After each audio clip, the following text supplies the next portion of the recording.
तीन बेटियां। सरिता के घर में तीन बेटियां थी।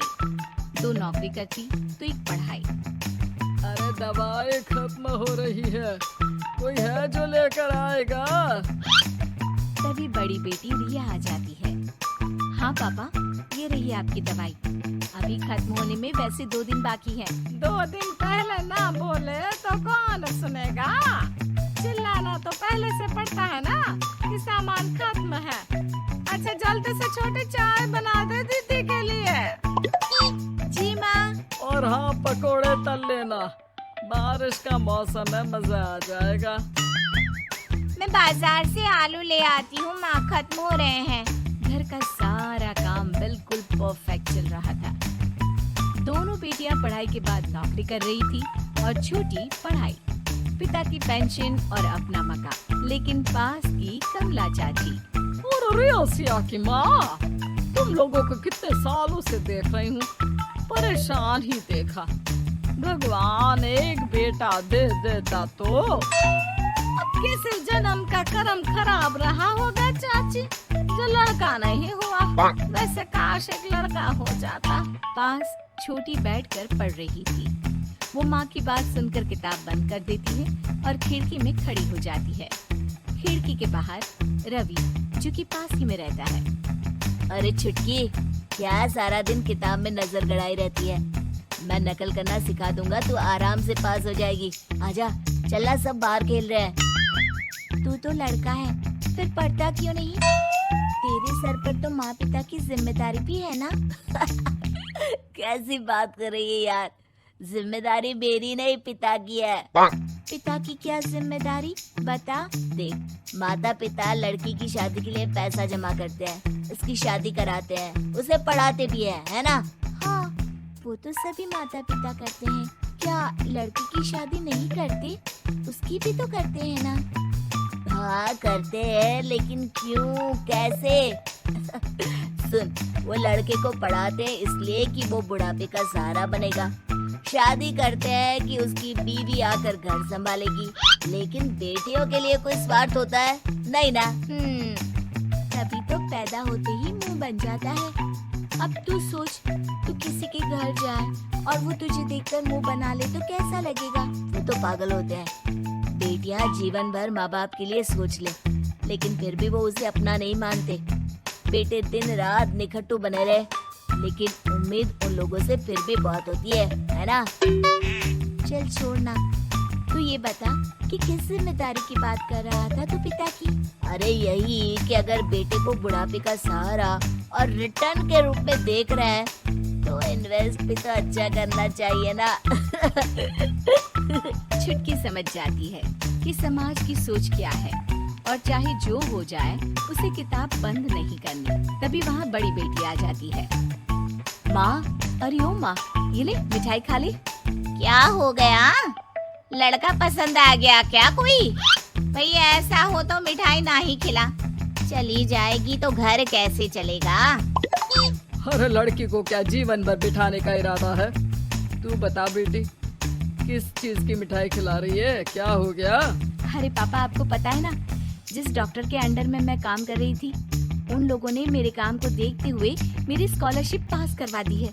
अब अस्पताल में ही क्लास चला करेगी, आगे की पढ़ाई भी और पैसे की कमाई भी।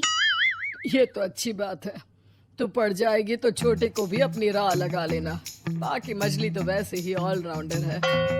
तीनों बेटियों के बाद भी उन लोगों के घर किसी चीज की कमी नहीं थी। पापा, ये लीजिए कार की चाबी, मैंने आपके लिए कार ली है। अब आप कहीं भी जाएं तो अपनी कार से जाइएगा। अरे क्या जरूरत थी? जितना खर्च करोगी दहेज मांगने वालों के मुंह भी उतने ही खुल जाएंगे। तो हम दीदी की शादी ऐसे घर में करेंगे ही नहीं जहाँ शादी के लिए पैसे मांगने की जरूरत हो। अरे जो खुद खड़ा नहीं होगा वो हम लोगों के कंधे में क्यों शादी करेगा? क्यों पापा? अरे शादी में तो दहेज मैंने भी लिया था, तो क्या मैं तेरी माँ के कंधे पर हूँ? खुद की पेंशन है, बेटियां कमा रही हैं, मजे हैं। बस एक मलाल है कि बेटा नहीं हुआ। पापा, जब आपने बोला कि मजे हैं, मैं तभी समझ गई थी कि अगली लाइन में आप यही बोलेंगे कि मलाल है। कोई बात नहीं पापा, फिलहाल आप ये कार लेकर घुमाओ। माँ तुम भी जाओ पापा के साथ। दोनों पति पत्नी बेटी की दी गई गिफ्ट कार में बैठकर घूमने निकल रहे थे कि पड़ोसी बोल पड़ता है, अरे भाई साहब नहीं कार, यहाँ तो साइकिल भी बेचने की नौबत है। नजर ना लगाइए भाई साहब, जीवन में कार का सपना पूरा होना हम लोगों के लिए तो बहुत बड़ी बात है। हाँ हाँ, लाखों की कार हम हजारों की कमाई वालों के लिए कहाँ मुमकिन थी, ऊपर से तब जब कोई बेटा भी नहीं है। वैसे भाई साहब आपकी साइकिल बिक क्यों रही है? भगवान की दुआ से तो आपके 4 लड़के हैं। हाँ हाँ, आपको तो हेलीकॉप्टर से घूमना चाहिए। और खाक हेलीकॉप्टर भाई साहब, अब क्या छुपाना, 2 लड़के तो कुछ कमाते ही नहीं, सारा दिन टीवी मोबाइल में लगे रहते हैं। और बड़े 2 जो किसी तरह जिम्मेदार बने भी हैं, बहू के कहने पर 1 पैसा हम लोगों को नहीं देते, ना इज्जत है ना मान सम्मान।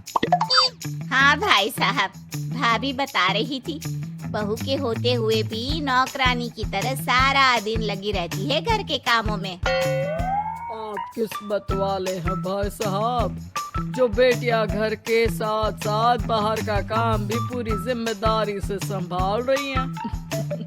हाँ वो तो है, लेकिन कब तक? एक ना एक दिन तो ससुराल निकल जाएंगी, फिर तो वही हम दोनों और वही पेंशन।